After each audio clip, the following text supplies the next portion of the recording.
Hey guys, నేనైతే ఈరోజు omelette burgers try చేశాను. సో ఫస్ట్ అయితే 3 eggs తీసుకోండి.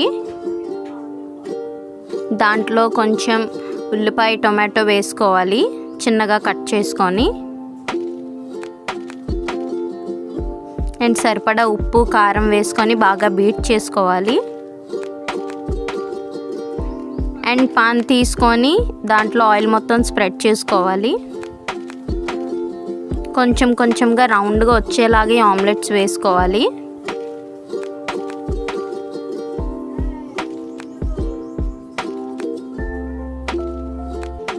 నేనైతే బన్స్ కూడా కొంచెం లైట్గా ఫ్రై చేశాను. నేను దాంట్లో ఆమ్లెట్ కీరా పెట్టుకొని కొంచెం టొమాటో కెచప్ వేసుకొని మైనీస్ కూడా వేసుకున్నాను, ఆనియన్స్. సో టోటల్గా అయితే ఇలా వచ్చింది. మా తమ్ముడు తిని బాగుందని చెప్తున్నాడు. సో నచ్చితే ట్రై చేయండి. Thank you.